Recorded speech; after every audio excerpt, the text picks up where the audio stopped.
नारद जी महाराज श्री व्यास जी के आश्रम पर आए और व्यास जी के आश्रम पर आकर के नारद जी महाराज ने व्यास जी से पूछा, अरे व्यास जी महाराज, आपका चेहरा उदास क्यों?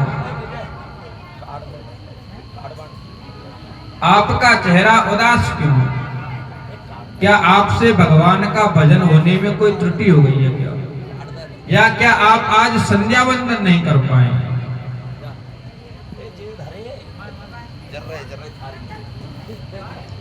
व्यास जी कह रहे, गुरु जी ऐसी तो कोई बात नहीं है, लेकिन चित्त में शांति नहीं है।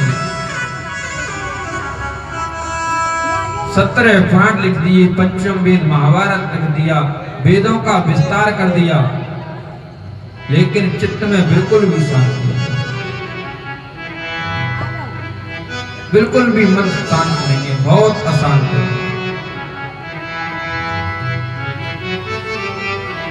नारद जी ने कहा, बोले व्यास जी महाराज, आपने अपनी बुद्धि से बहुत कुछ लिख दिया,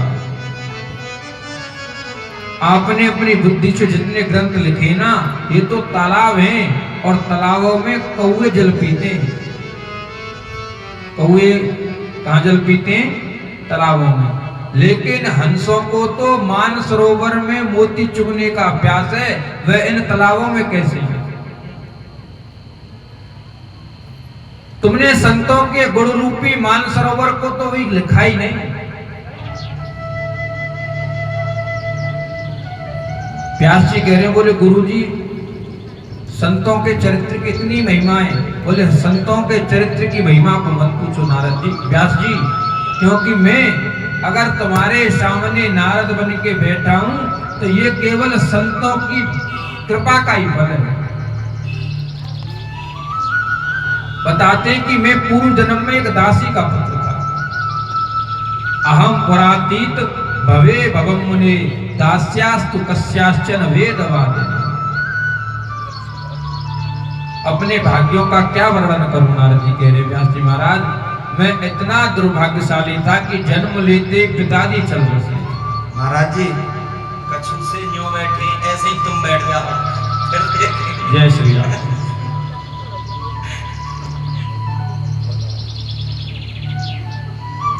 मेरा जन्म हुआ, मेरे पिताजी चले गए, विधवा माए, जवान अवस्था है, ससुराल वालों ने घर से बाहर निकाल दिया। मुझको गोदी में लेकर के मेरी माँ अपने मायके गई तो मायके वालों ने भी भगा दिया, बोले यहाँ कोई जगह नहीं रहने। क्यों महाराज, आज का समय थोड़ी है, उस समय तो महाराज विधवा का मुंह देखना भी पाप।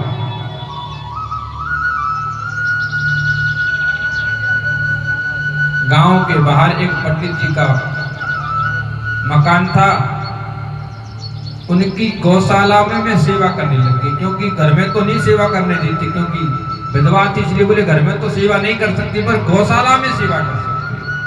गोबर डालने का काम, गाय को चारा डालो, गोबर डालो, दूध निकालो, ये की। उसके बदले में मुझको भोजन मिल जाता था, पैसे नहीं मिलते, केवल भोजन और वस्त्र और रहने के लिए जगह।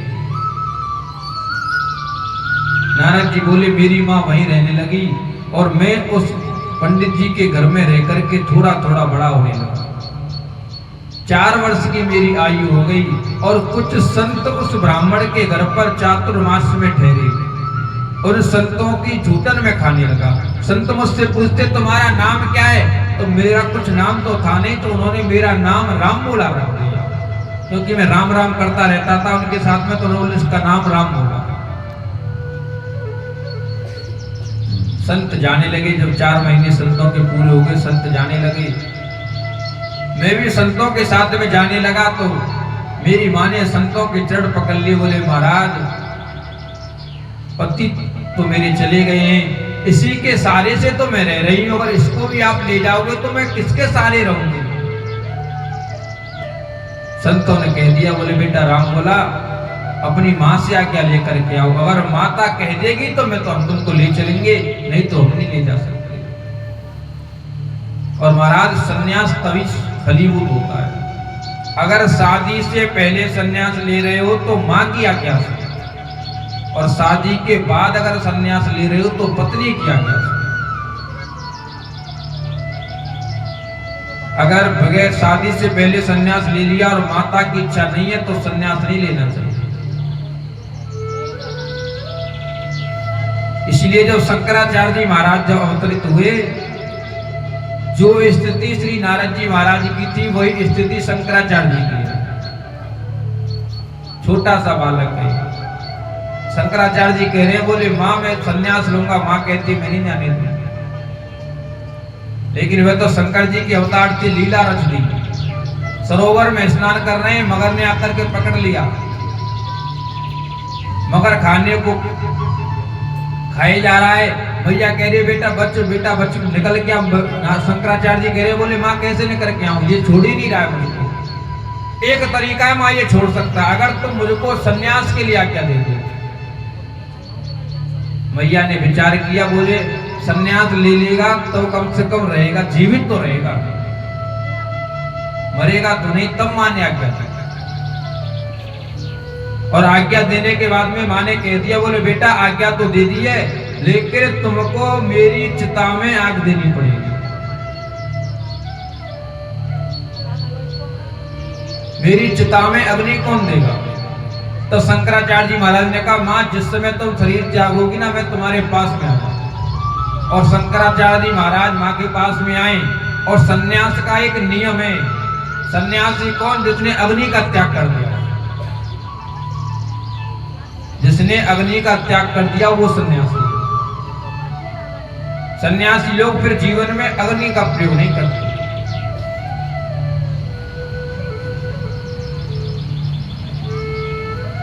खुद अग्नि नहीं जला सकते, घर घर पर जाकर के अग्नि मांग रहे हैं शंकराचार्य जी महाराज, लेकिन कोई दे नहीं रहा है। तब मंत्रों के माध्यम से अपनी मां की चिता में आग लगा। नारद जी बोले मैं जानता था माँ आज्ञा नहीं देगी, इसलिए मैंने माँ से कुछ नहीं किया, लेकिन घर में बैठ करके भजन करने लगा। धीरे धीरे मैं बड़ा होने लगा। भगवान से प्रार्थना करता हूं, बोले प्रभु कैसे भी करके मेरी माँ को आप अपने पास में बुलाओ, जिससे मैं आपका भजन करने आ सकता हूँ। भगवान की प्रेरणा से एक बार मेरी माँ प्रातः काल दूध काटने के लिए जा रही थी। उसी समय एक सांप के ऊपर माँ का पैर पड़ा, सांप ने माँ को डस लिया, माँ का प्राणांत हो गया। नारद जी बोले व्यास जी महाराज, उस समय मेरे दोनों आंखों से दो प्रकार के आंसू, एक आंख से ठंडे और एक आंख से गरम। ठंडे क्यों? बोले अब चित्त को ये शांति थी कि मुझको रोकने वाला कोई नहीं है, मैं भजन करूंगा। और गरम क्यों? क्योंकि इस बात का दुख था कि संसार में मुझको अपना कहने वाली केवल मेरी मां थी, जो मेरी चिंता किया करती थी वो केवल मां थी। अब मेरी चिंता कौन करेगा?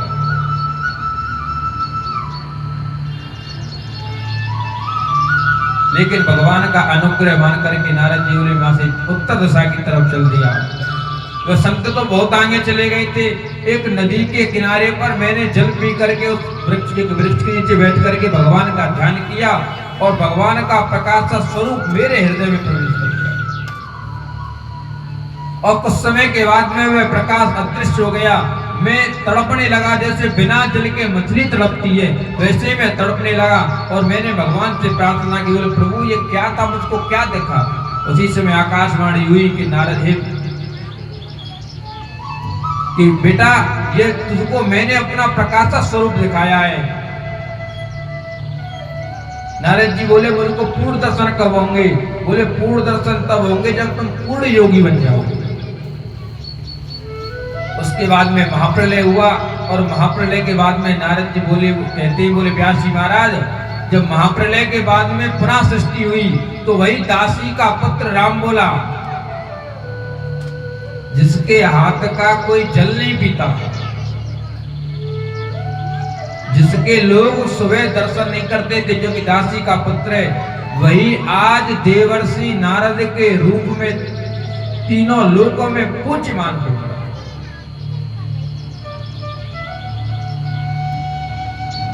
ये भगवान के भक्तों की महिमा है।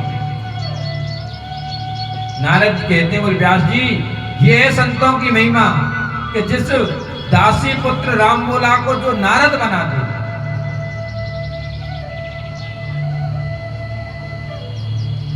चतुश्लोकी भागवत का उपदेश दिया है और वहां से नारद जी चले गए। सरस्वती नदी में स्नान किया है श्री व्यास जी महाराज ने और उन 4 श्लोकों की व्याख्या 18,000 श्लोकों में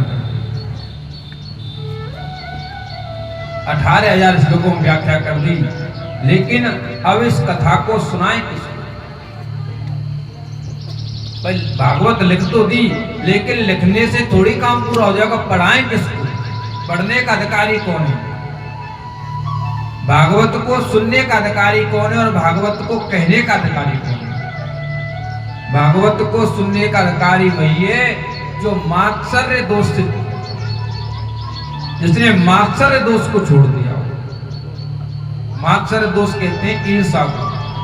जिसने ईर्षा त्याग दी हो वही भागवत कह सकता है और वही भागवत सुन सकता।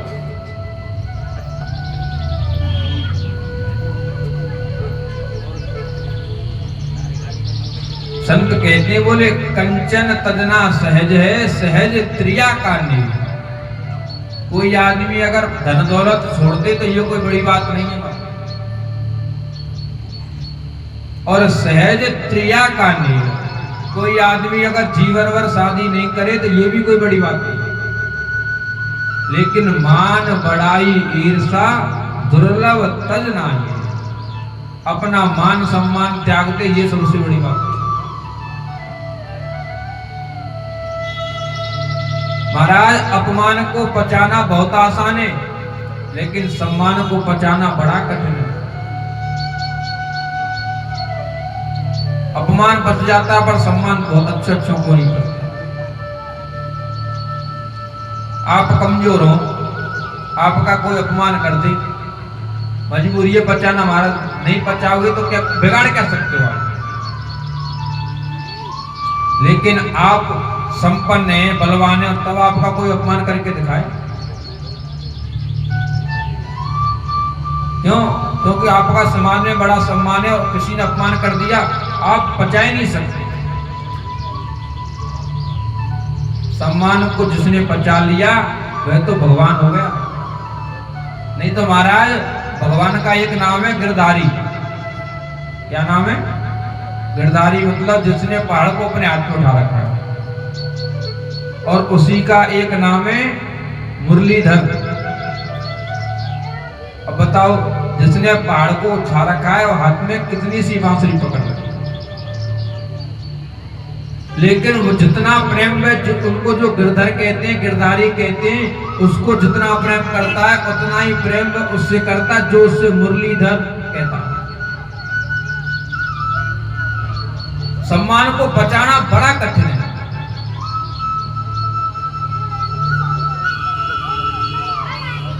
नहीं को जन्मा अस जग माई और प्रभुता पाई जाई मद नाई। संसार में ऐसा कोई है ही नहीं जिसको बड़ा पद मिल जाए और अहंकार ना हो। यौवनम धन संपत्ति प्रभुत्वम अविवेकता एकैकमप्यनार्थाय किमु यत्र चतुष्टय। संसार में सबसे कठिन है अपने सम्मान को बचाना।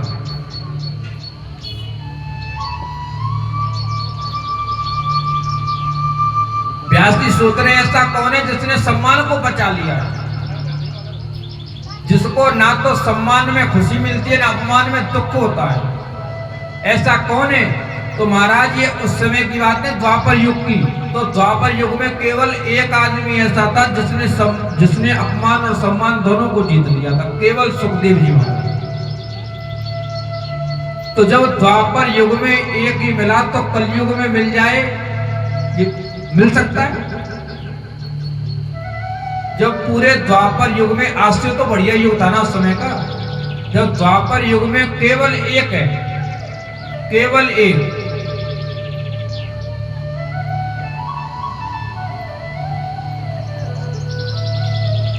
लेकिन उन्होंने तो जंगल चले गए, भजन कर रहे हैं, संबंधी खत्म कर दिया उन्होंने।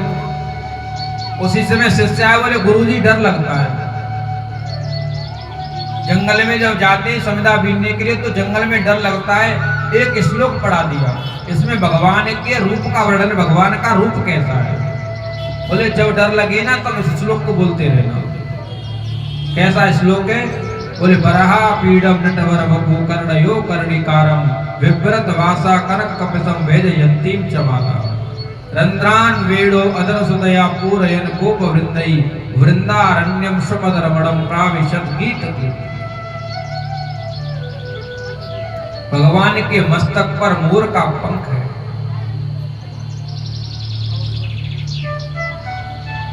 नटवर वपु, बरहा पीडम नटवर वपु। नट तो आप जानते ही, और वर कहते हैं श्रेष्ठ को। नटों में जो श्रेष्ठ है ऐसा शरीर भगवान ने धारण करा। और महाराज नट क्या कला दिखाएंगे ठाकुर जी की बराबर? नट तो रस्सी पे कला दिखा सकते हैं और भगवान ने तो सांप पर कलाएं दिखाई हैं, वो भी 7 फड़के कालिए नाग पर। ऐसा कोई नट है जो 7 फड़के सांप पर, 7 की छोड़ो महाराज, एक के भी दिखा दे।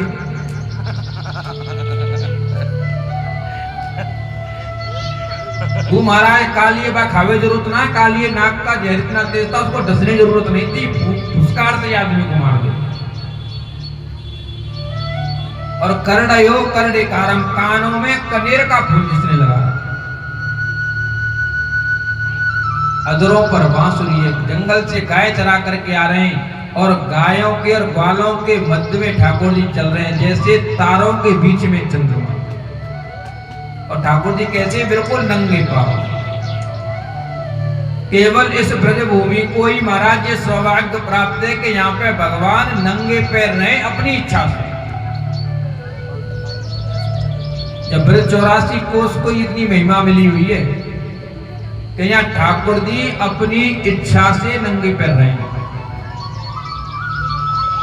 राम अवतार लिया तब भी ठाकुर जी नंगे पैर रहे, लेकिन नंगे पैर तब रहे जब भरत जी महाराज खड़ाऊ ने मांग के ले गए। अब देखो महाराज, कोई नो के हम त्यागी हैं, हम त्यागी हैं। अब जहाँ पे कोई वस्तु हो ही नहीं, भूबा वस्तु को त्याग क्या करेगा? मैं देता हूँ, मैं देता हूँ। हम पे कार ना है और हम तो पूछे, बोले महाराज जी कार दे क्यों ना रहे? बोले कार छोड़ रखी है हमने। छोड़ रखी जब होता ही ना तो छोड़नी तो अपने आप ही पड़ेगी। जब है ही ना है तो अपने आप ही छोड़। त्याग तो जब है जब होए, और बाकी बिना में जब त्याग है।